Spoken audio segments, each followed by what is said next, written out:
Yeah, you saw the title. That's why I haven't uploaded in a while. 2 weeks ago tomorrow, uh, I lost my dad. And I'm recording it today on Thursday because this weekend is when he's being finally laid to rest. And I'm not going because I can't see him like that. Um, when everyone knows me knows that I don't do well at funerals. When I'm at a funeral, the only thing I want to do at a funeral is not be at said funeral. Like, I don't know. I just never liked those. And so I can't go to my dad's. Plus, I don't want to see him like that. Like I said, I mean, bad enough I saw him in his bed. We were talking to the coroner lady. I didn't need to see that. I didn't want to see that. I can't unsee that. Um, so yeah, I've been just taking some time processing, getting used to a world without my dad, um, and thinking about this video, which is basically me sending off my dad properly, just the way he would have wanted, like me saying goodbye, I guess. And one thing about my dad you should know is he didn't give a fuck. Now, my dad once said our last name is Ricks. We're R-rated and uncensored, so I'm going to honor that. And that's the aspect of myself that I tap into when I do my videos. Uh, one of the last conversations I had with my dad, he said, "We think alike, and I have this name for a reason." His name, my name's Wilson, by the way, Willmeister Wilson. I'm named after my dad. It was named after his dad. It's a family name, and I was going to wait till December to talk more about that because a certain movie that tortured anyone named Wilson will be turning 20 in December. So, but yeah, like I had so much planned for October, but then this tragedy happened literally the week after I was in the hospital, and like so was he, for different reasons. I was there for the usual reasons. He was there he had a collapsed lung. This wasn't the first time we were both in the hospital at the same time, but it was unfortunately the last. Um, I mean, but yeah, it's just me sending off my dad because 19 years ago I experienced my first real loss, someone close like this. And I understand that we're in the same color, which was royal blue, a color I've never looked to say act the same way again. I lost my older cousin 19 years ago this December. He was like an older brother to me. And being at his wake and his funeral messed me up. We were hanging out the night before, and I never said goodbye. I had the chance to, right? He was getting out the car. It was like, bye. And I was tired. I was like, yeah, whatever. Because I knew I'd see him that weekend. And then the next day, he was gone. Um, you know, and so I feel like I have to do this. Um, like, yeah. I mean, I know my last conversations with my dad were good ones. Like, we were checking on each other because we had both just got out the hospital. They said he had another 40 years if he quit smoking and took care of himself. 8 days. He had 8 days. I know I'd like to overestimate, make the family comfortable, but damn, that's one hell of an overestimation. Yeah. You know, so, and just like usual, he told me he loved me, like he always does, almost all the time we're on the phone. Even when I've had to, call him on his shit. Like you have to do that sometimes, I guess. Especially when alcohol is involved. That's one thing I won't miss, and that'll kind of be the format for this first portion. One thing I won't miss is watching them drink like that, and being around that smoke. And I have asthma, you know, so being around them when he's stressed. But what I will miss is everything before that. The jokes, the stories, it's the warmness, all that love, you know.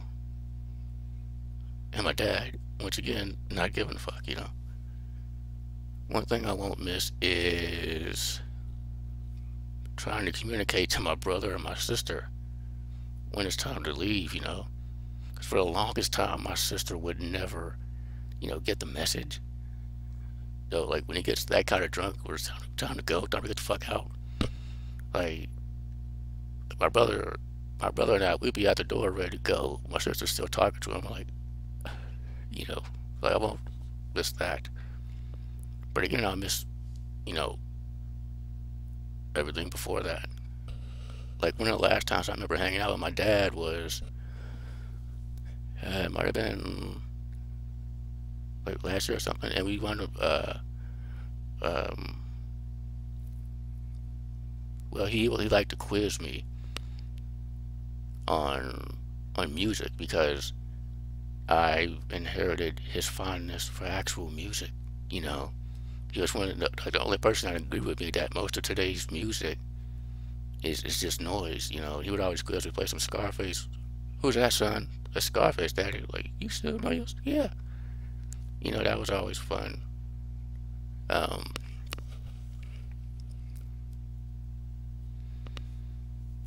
One thing I won't miss is answering the phone like this. Hello? Damn. You know, because when he would drunk call you, that wouldn't be fun. But one thing I will miss is just talking to him over the phone, in person. Like, no matter what the terms, you know, it could have been drama, could have been me calling him on his shit, could have been this or that. He always made sure we knew he loved it. We always made sure we knew he loved us, me and my siblings, you know.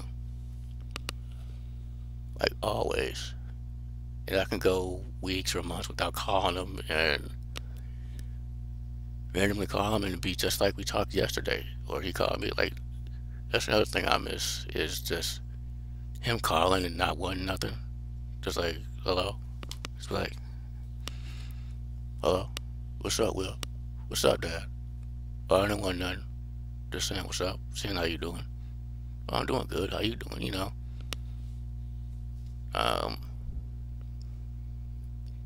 One thing I miss is, you know, he would go all out for the holidays, especially Christmas. But he didn't last year because he was sick, and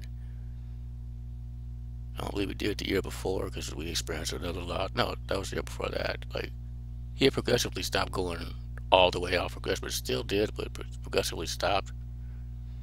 Because stuff I don't want to get into. You know, just going over there for Christmas, having a good time, or, you know, he would get with all the decorations and the candy canes and all that. It was just weirdly confusing time when I was a kid where I would get gifts from Santa, and then I'd be like, from Santa? Santa's not real. He'd be like, bro, he was just here. No, it's not. Like, it's not real. I'll take it back. Like, wait a minute, you said Santa got it, so why would you take it back, you know? So, eventually he put it from Dad to Will, you know?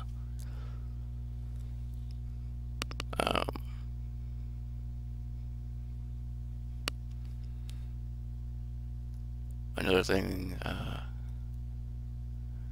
about my dad is he would always, like, blindly support me or my siblings, whatever we wanted to do. He was the first to say, I'm proud of you. I know you can do it. Whatever you need, let me know. You know? And believe it or not, for some reason, I would kind of get tired of that, you know? Just always, I don't know why. I mean, I liked it obviously, but you know what I mean. I kind of miss that. And he would always go, Wilson the third, my firstborn. He would always say that to me, especially when he was drunk. And I would go, okay, you know, I kind of miss that. I'm not much of a phone person, so I found out recently. Because he would talk to me on the phone, there'll be silences and awkward pauses, because I don't know, you know. And one thing my dad would do to fill those silences was make fun of me on the phone, just because I go, okay, that's what I would do on the. They go, and then start laughing. Only person that ever did that, sort of awkward pauses weren't, awkward. Even when we were in the hospital on the phone, he did that with his collapse log.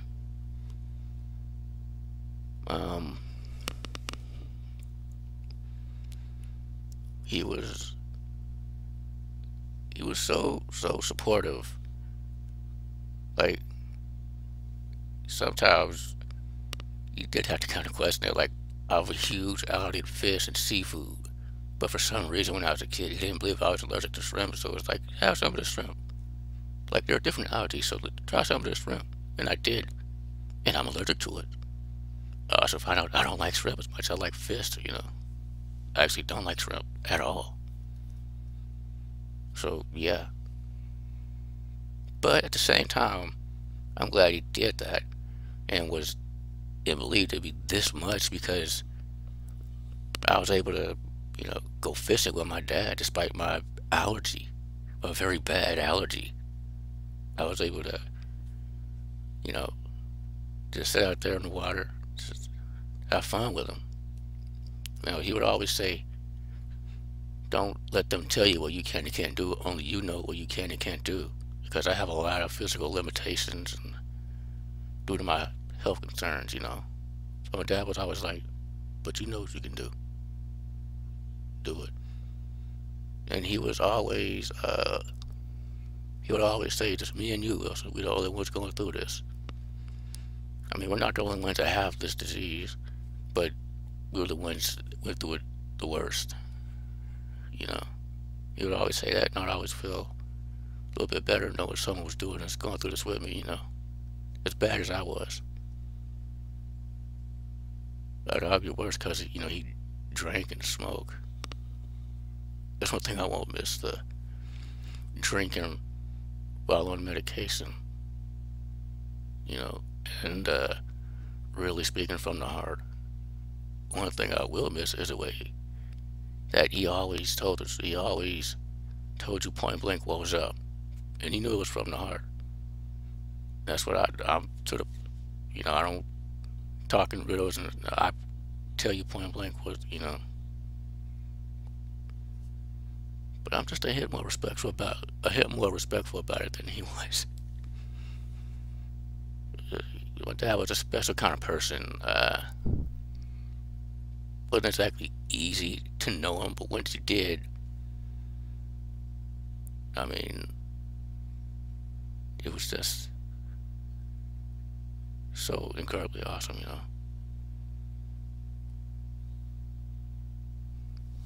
Like, my mom would have this running joke with us. I was on the phone 15 minutes. 15 minutes what? That's it? 15 minutes. Why? Why 15 minutes? 'Cause I was talking to your daddy. That's how I could take. And she'd be like, 7 minutes. 7 minutes what? I was talking to your daddy. That's all I could take. Like I said, it wasn't easy knowing him, but I was so glad. You'd be so glad you did.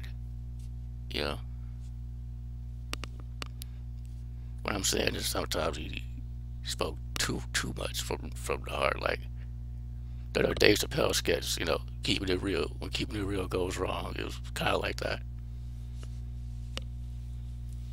And yeah, my dad loved Dave Chappelle, the Dave Chappelle show. He also loved westerns. Just like my grandma, his mom, they love westerns. And because I've seen so many westerns, between going over to my dad's house, I guess it's my house now, my grandma's house. I seen so much gun smoke and bonanza. Like, I just grew tired of westerns. Like, I don't hate them, but I could do without them. Except Cheyenne. My dad loved Cheyenne, and you know what? I do too. Also, the Rifleman. Badass.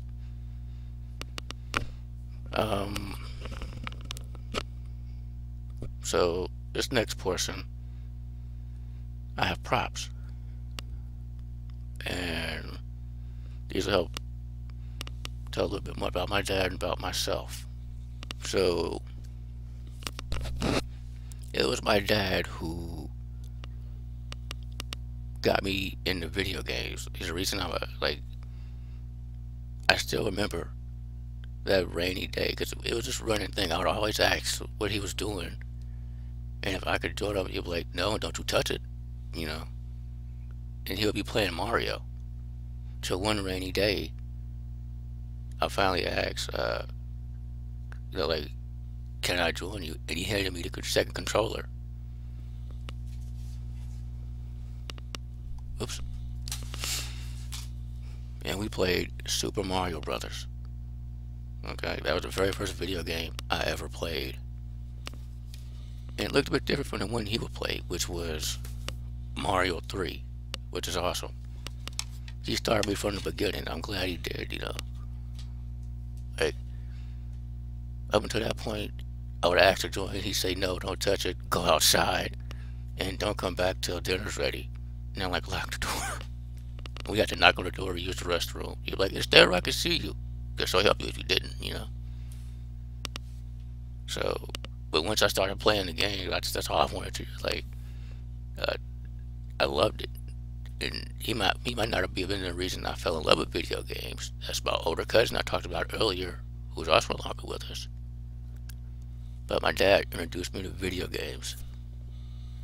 And these are the same cartridges from back then, when I was a kid, before even the PS1 was a thing. These are the same cartridges where it all started for me.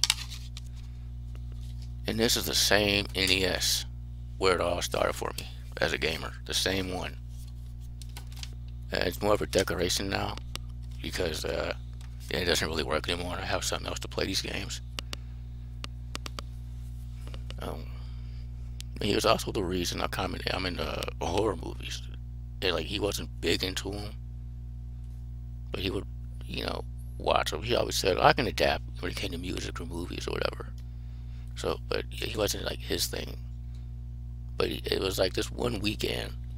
No, even before then, there was this Halloween party in like 96, 97, one of my aunt's house. Like, a lot of my family was there. We had costumes. And the first floor was where all the kids were, and the second floor is where the adults were. And I went up to the second floor, and they was watching New Nightmare. That became the very first horror movie I ever watched. Scared the hell out of me. And then they put on New Nightmare, and I left. I guess I knew back then that movie is terrible, but I like it more than most. And I went downstairs, and that cousin that I mentioned earlier, you know, also like kind of like at the crap scared out of me, helped scare the crap out of me by showing me something called the toilet terror. That's a 90s thing. Yeah, it was a good party my dad took me to. Real good Halloween party. And then a few years later, this is still the 90s. My dad, we're at his house. I guess it's my house, not my house now. And we watched 3 horror movies. I can't remember what the third one was. I want to say it was The Exorcist, because I remember watching it over there, but I don't know. But the other 2 were Jason Goes to Hell, which I have in my collection, and Return of the Living Dead 3, which I also have in my collection. I remember there was all this build up to Jason, because I remember people talking about him like he was the boogeyman, you know. My mom thought it was funny when we lived on the west side. It was late at night, she just started running. We were like, "What's going on?" It was her and my siblings. We were like, "What's going on? What's going on?" I was like, and my mom was like, "You see somebody run, you run. Don't ask questions. You could be running from Jason." People would talk about him like that, right? And so I'm watching Jason Goes to Hell. I'm like, finally I get to see what this Jason is, and that was my introduction, unfortunately. Uh, but Return of the Living Dead 3, very first zombie movie I ever seen. My all-time favorite zombie movie. I loved it, and I loved that weekend over there. That's what made you a horror fan. That's what did it. And it never become a thing for a little bit. Whenever we went over there, we'd wait till it's nighttime and watch a horror movie. Like Bones was one, Salem's Lot, which that movie. Like my dad was 6'5". Okay, it made him jump and scream. It made me jump and scream. It made my mother jump and scream when we watched it over at her house. Scariest movie I ever seen. You know. And then um, he began taking us to the movies, and this is after I lost my cousin, and we saw Resident Evil in theaters, and that became an important moment for me. It's like I needed to see that movie, you know, because I was so messed up from losing my cousin. But that movie, I don't know, things were brighter when I left that theater. So I thank my dad for that. You know, I get more than that because I was already going to talk about Resident Evil for Halloween, for October. Now it's cemented. I have to talk about it. So yeah, here's a video. And that became a thing too. We would see each new Resident Evil movie up until the third one, because then I think that's when he moved to Illinois before he moved back to the same house, my house. Yeah, and I remember my dad would order tapes because like he didn't like renting. He ordered like Pokemon and stuff like that. And I remember the one time I can remember him renting anything was when he rented Green Was Evil, the Power Rangers miniseries, and that's what got me really into Power Rangers. You know, I was already kind of watching it, but Green Was Evil, I was a fan for life at that point. You know, so much so. Oh wait, yeah, so much so that my dad brought me this Mighty Morphin Power Rangers Lights Camera Action. I've seen it so many times that I don't even like it anymore. Even back then, like the episode, the Power Rangers on a late night talk show. Even as a kid, I'm like, why? How? You have better stuff to do. And the monster in that one is the camera that's filming it. You have to fight that. It's not the best episode, but I've kept the tape. You know. And it's like, my dad, like, he rented that for me. He would always say, like, I'd rather own than rent, you know. And his collection, that's what inspired my own. I went so far as to get some of the same copies of movies he had, you know. Because I don't think he knew he had, like, the collector's edition of Independence Day on DVD. Like, I don't think he knew he had two different versions of that movie on that DVD. There's a story about my dad in the movie Independence Day. So in, I want to say 98, because Next Friday wasn't out yet. I remember we were at like Best Buy or Circuit City, because those were still a thing. And my dad found a copy of Independence Day on tape and was so excited. Even more than me. And y'all know I love that movie. You know, that movie made something. He was more excited than I was. And we ran into one of his friends at Best Buy or Circuit City, whichever one. Now, I remember his friend had a copy of Next Friday. I'm like, that's not even out yet. Like, oh, it's a soundtrack. Back when those were a thing, and they were good. He was like, yeah, I got this. I got Next Friday. I got, you know. Like, all my dad could talk about was he found a copy of Independence Day. We get home, and I did what I always do. I go through his movies, and I found out that he already had a copy of it, and that was hilarious. He was so excited. Like, no, I got two, I guess. So, and I still have so much stuff from when I was younger that I got from my dad. Like this over here is from my hopper room protector. You know, somebody walk past it, he'll say, "I'm Hopper, leader of the grasshoppers," and other stuff. It doesn't work, and I've tried to fix it. It's not gonna work, but it's always been right there, and I see it every day. And now I got not just Hopper protecting me now. It's him and my dad. Um, yeah. And this here is his favorite picture. And he gave it to me before he moved. It's an old picture of my dad, my mom, and me. And I don't know what that is. But yeah, he loves this picture. And I'm gonna fix it up. I'm gonna fix it up. Like, yeah. For a more recent picture, me and my dad at my high school graduation, like 10 years ago. Yeah, my dad was tall, and I am not. And I'm doing the Macho Man Randy Savage. I was doing that the whole time. And like, because the graduation theme is the Macho Man's theme, which always confused me because his brother, also a wrestler, the genius Lenny Poffo, would come out wearing the graduation gown. In any case, I thought it was hilarious. I just kept doing it. I got so many pictures of myself doing this. Yeah. I got this one picture that I couldn't find that was taken on one of our family trips, our second family trip to Tennessee. And we were on one of those Ferris wheel type rides. They took our picture, and I brought it, and my dad thought I paid too much for it. It's priceless now, and I've always loved it. It's one of my favorite pictures. Wish I could find it and show you. You know.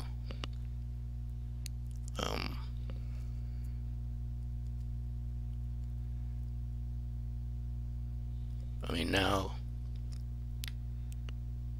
he's no longer in any more physical or emotional pain. I want to believe he's happy now. That, he's that person. He is clean. That person who I love so much, that meant so much to me, that had such an influence on who I am today. He's the reason I don't drink, the reason I ain't gonna ever drink, the reason for a while I didn't want to be around anyone who did. The closest thing I'll do is have a virgin daiquiri once in the blue moon. That is it.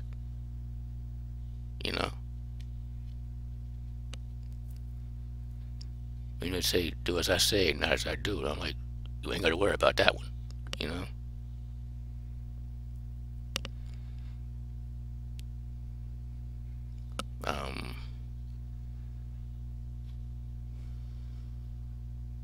Not gonna say goodbye because I know my dad is still with me.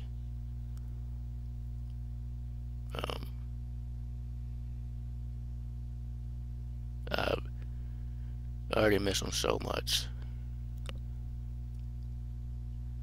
and I'm just gonna say